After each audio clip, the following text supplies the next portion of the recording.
All right, welcome back to A Cup of Leadership.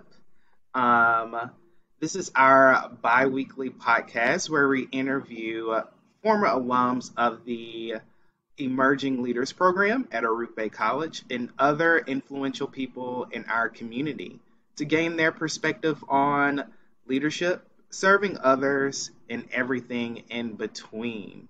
I'm super excited about this week. In the past, we have interviewed alums and we've interviewed faculty members. But this week, we're talking to a current student. So I'm super excited about that. And I'll kick it to Dean Sarah to do an introduction. Thank you, Dean Keys. Yes, we have a second year student with us today. I'm really excited to introduce you to Angel Ruby Navarijo. He is our student government president currently at Arupe College and is also involved in the public sector here in Chicago. So I'm really excited to learn more about that and hear about his perspective. So welcome, Angel. Hi, Dean Sarah and Dean Keys. Thanks for having me. I'm very excited to have a conversation about leadership. Great. Yeah. And, we were thinking about people to have on a couple leadership, and you definitely came to the top. You've been very much involved in our community here at Arupe. And just knowing you, you've also, touched other areas of leadership in Chicago. So I'm really curious about what draws you to be involved in the community here at Arupe College in Loyola, but also in the Chicagoland area. Yeah, thanks for that question. So Loyola has just a great network of places and things that you can do where you can make a difference. And why not take advantage of that, right? Like Arupe as well. One of the things as a leader that you're taught and also that you learn is that you got to take advantage of opportunities that are presented to you to make a difference. And that's if you want to be a leader. And that's in terms of Loyola. And obviously Arupe is like my second home. So whatever I can do to better that community, whatever I can do to support that community, you always have to give back to those who have given to you. That's how I was raised, and that's just what I believe in. In terms of my city, we have a lot of issues here in the city, and I've met so many great young people around the city, just like me, who want to better the community. And I think my kind of way of why I want to get involved is, everybody's so divided. Everybody, we live in different areas. We're so polarized to one set of thinking that my goal to get involved in the city and the state too is to kind of just bring those people together and meet in the middle, right? How can we both work together to fix the city, to fix our state? The reason I say my state is because I was a part of the Bridging the Divide program, and I saw these issues in our state that I've never seen before. I've went to the places that I've never been before. And that just made me realize, wow, we need more leadership. This is going to take more than one person. This is going to take an entire community. So that's what kind of motivates me. And then where I come from, too, motivates me as well. So those are the kind of things that make me want to get involved and continue my education, too. Great. So I'm curious, obviously you're very involved in all these different sectors. I'm curious about the Chicago piece in the city. How does your leadership play out, as a part of being a citizen in Chicago here? Yeah, so I was part of the Mayor's Youth Commission, which is a brand new commission that Mayor Lightfoot put together. It's first of its kind. I think we're one of the only major cities that don't have a youth commission where youth voices are heard. So my goal wasn't to go there and advocate for anything. My goal was because I already came in, I had already gone to the Arupe Emerging Leaders Program. I come from Rickover Naval Academy, big leadership school. So I come from background of leadership, and I was like, why don't I put my leadership to the test here in the city? So in this youth commission, my main goal was to analyze the people who are in the commission, see where their skill set is greater, see where their knowledge is the best possible, and then help the staff of the mayor's office to see which committees do we put them a part of. We put them on the economic development, neighborhood development, public safety, because one of the major things is you can be put somewhere, but if you're just there, I mean, you're making no difference. So I think my biggest thing, I think my role in leadership there was to make sure that their skill set was reflective of what they were advocating towards. And then obviously building them and questioning them and challenging them, even if it gets any of them upset or in any kind of emotional way, because that's the kind of leadership that we're going to need in the city later on. We're going to need strong, capable, and understanding leadership. And that's not going to happen if somebody who is in the same realm as them doesn't challenge them. So, yeah. That's great. That's awesome, Angel. When you say that, I think about a theory that we kind of subscribe to about support and challenging people, right?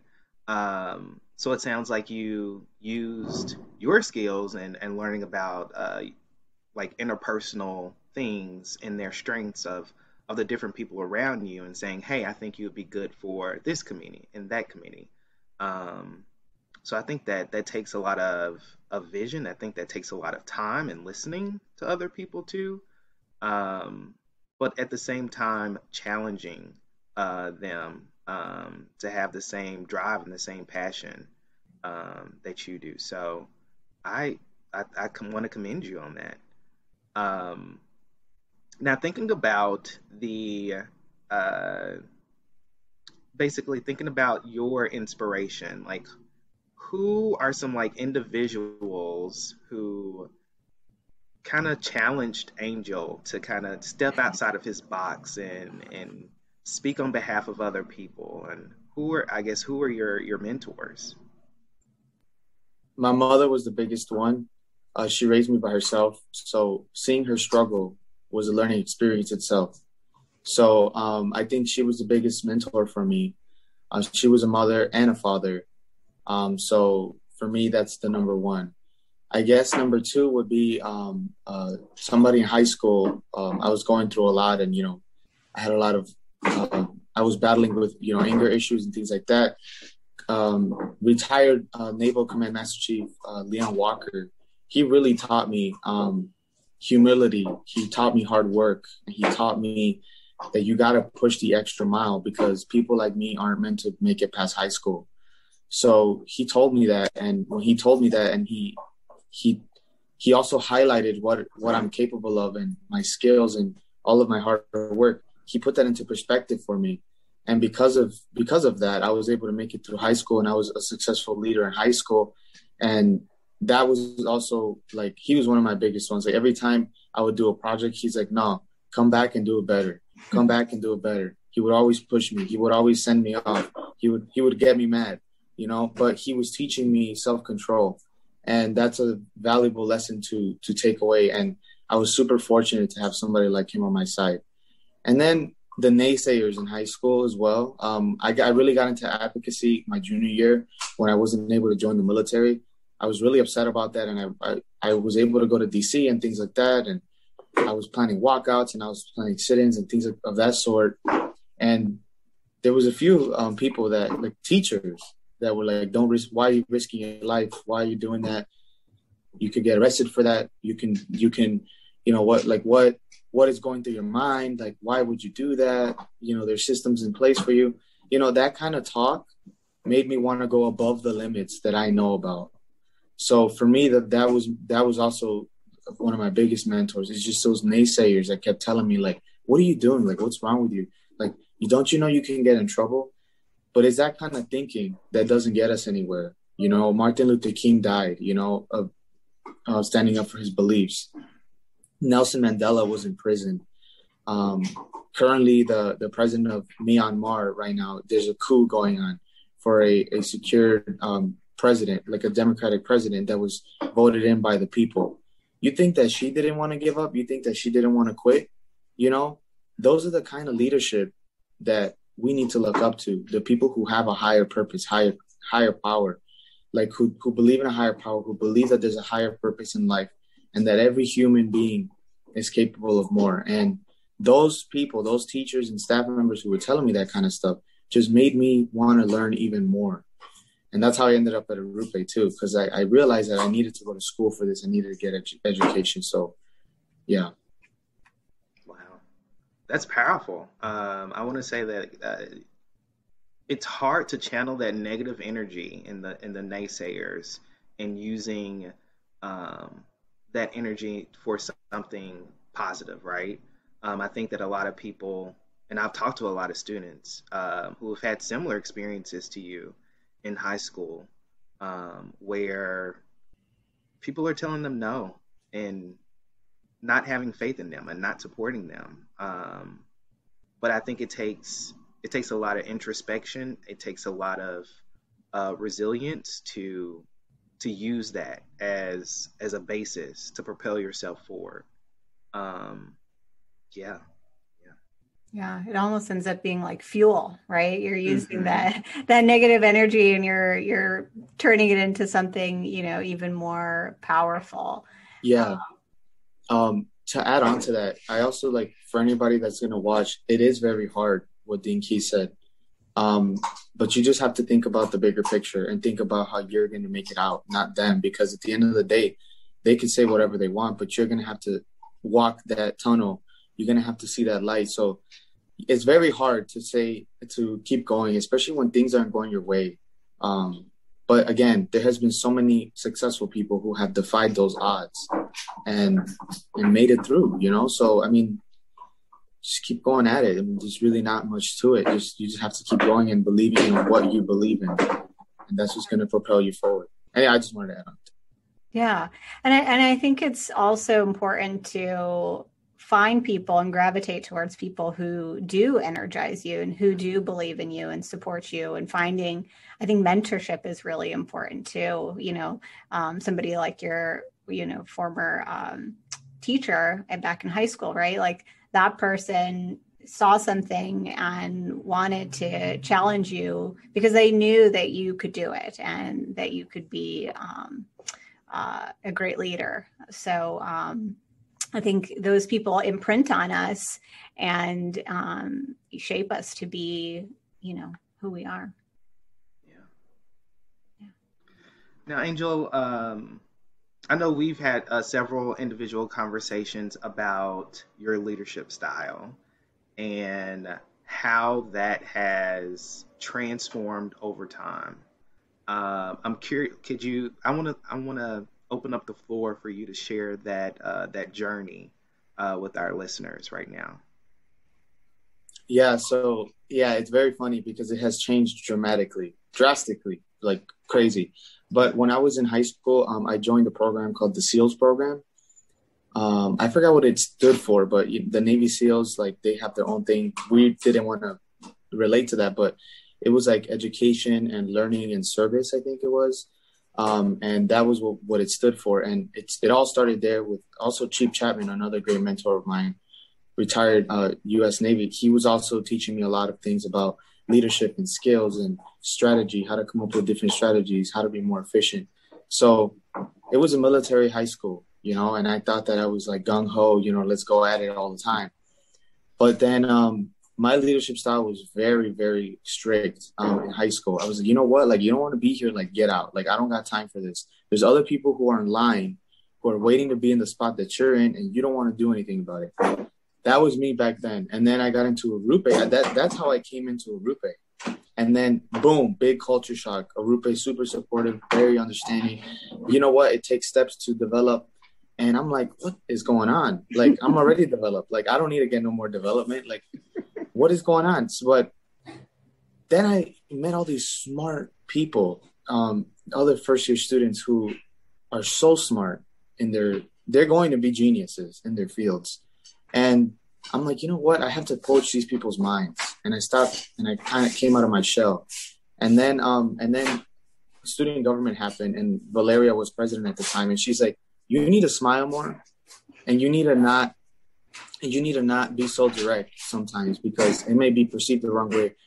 When the older you get, the more responsibility you have. So you have to be careful with the way you word things. So then that's when I started being more calm.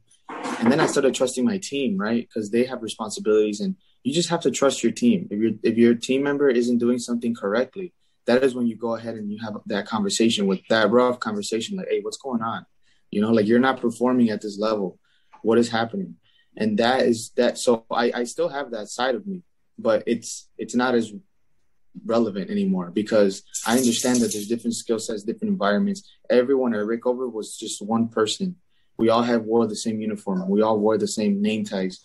We were all called cadets. We were all called that kind of stuff.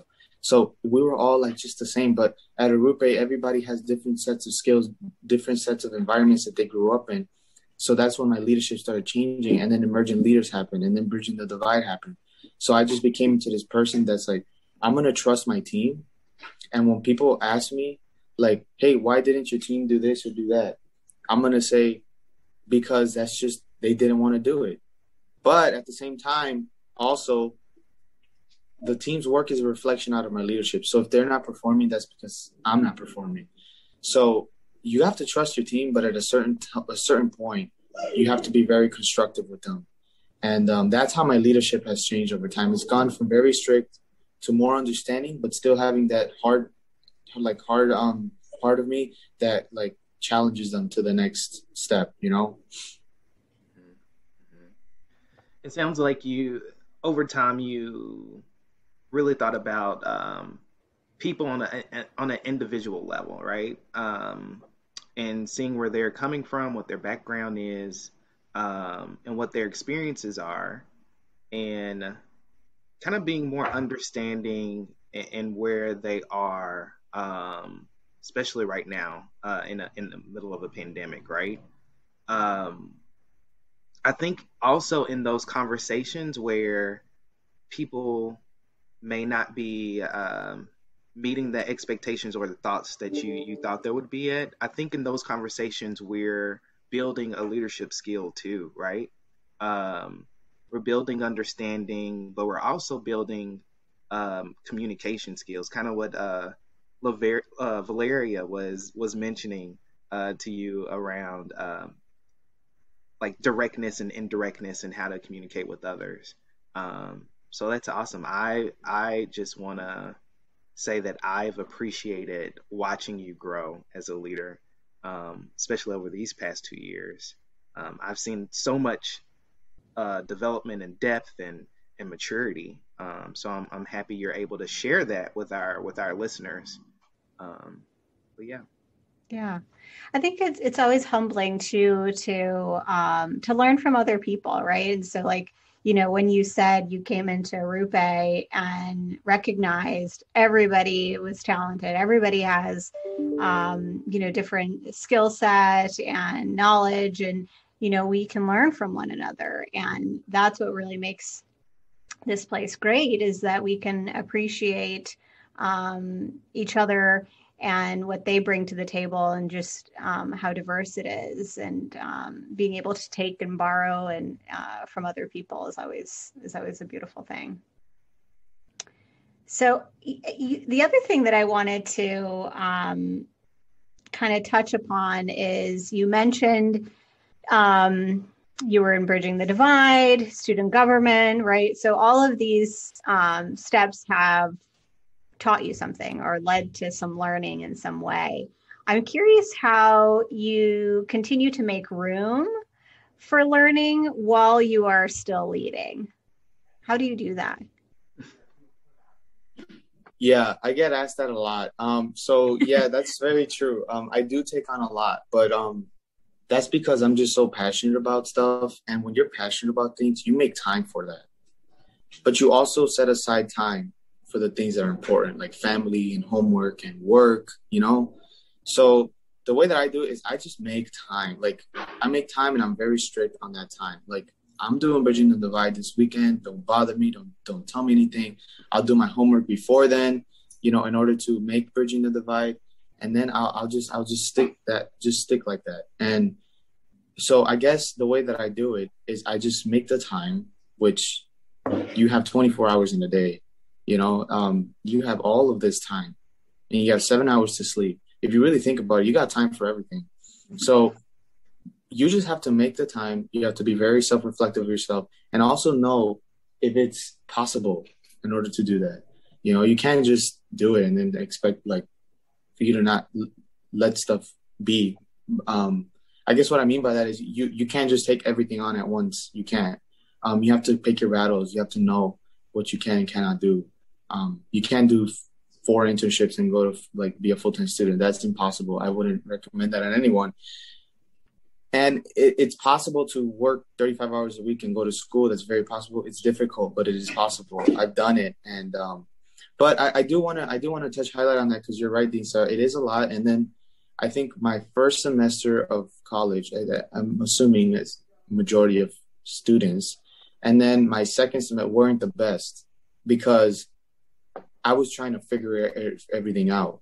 My strong point was last semester last fall, and then this semester is very strong. So I would just encourage students to not like try to hit themselves in the head. Like, I didn't do internships. I didn't do this. I didn't do that. Your time will come. Your time will come. That's another thing, is that when I don't do things that I want to do, all I know is that there's other opportunities out there for me. We live in Chicago. It's a great city, a lot of opportunities. You are going to get opportunities, especially if you stick with an institution such as Loyola and Arupe. You're going to have other opportunities. So I guess the way that I do it is I just make the time. Like, if I know I have SGAC that time, I'm going to walk my dog an hour before or 30 minutes before. That way I can make SGAC. I mean, it may be easy for me, but hard for other people. But you learn through your mistakes, There's been times where I wake up and I forgot that I had class. Even though I'm like halfway through the semester, I forgot I had class. That's okay though, because now I know, like, hey, you know what? You did too much yesterday that you forgot what's happening today. So I just say, like, make the time and don't beat yourself up if you didn't take an opportunity. And then if you are going to take a big opportunity, take a very calculated risk and think about it.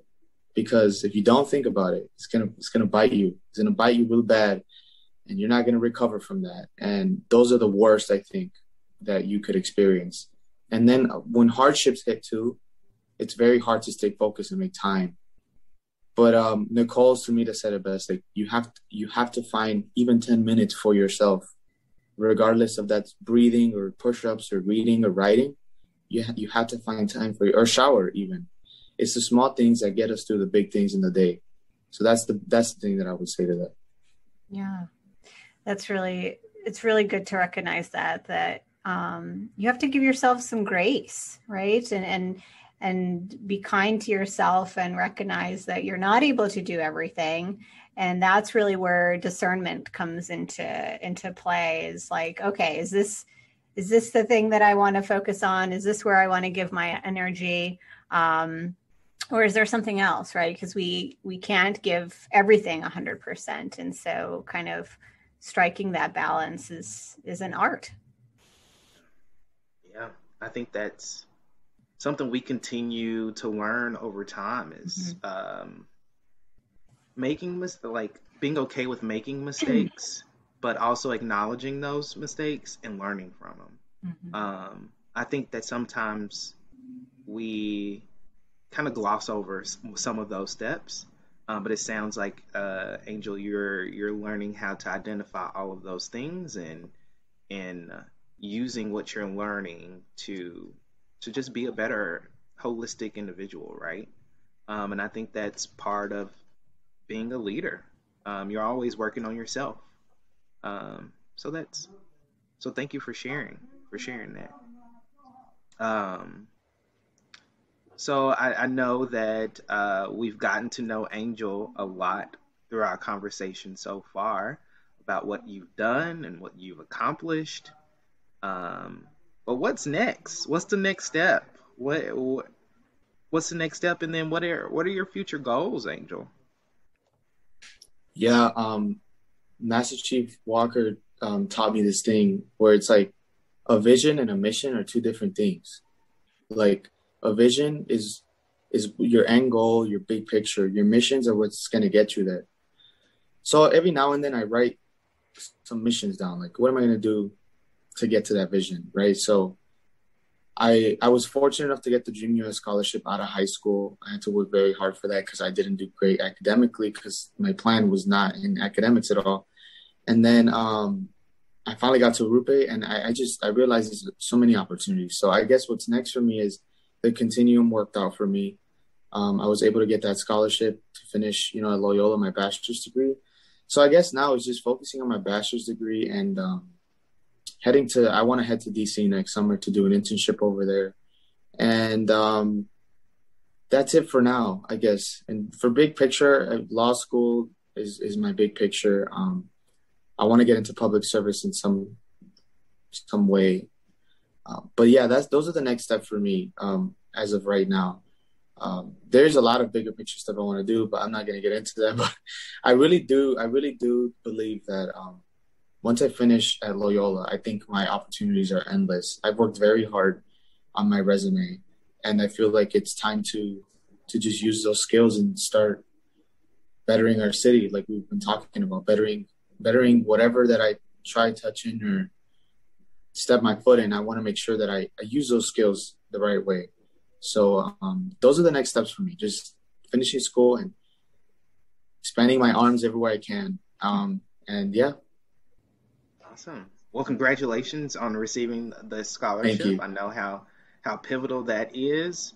And yeah, I think that those are some great goals. I would say one step at a time. And I know whatever you're going to do, you're called to be a voice for others, and to make some big changes, whether for the city or the state or on the national level. I don't know. I just see great things. So yeah. Thank you. That's awesome.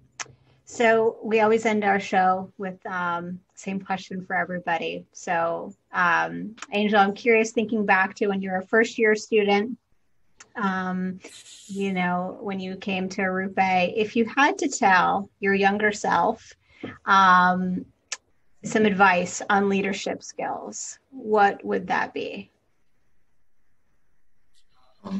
First of all, it takes a lot to be a leader.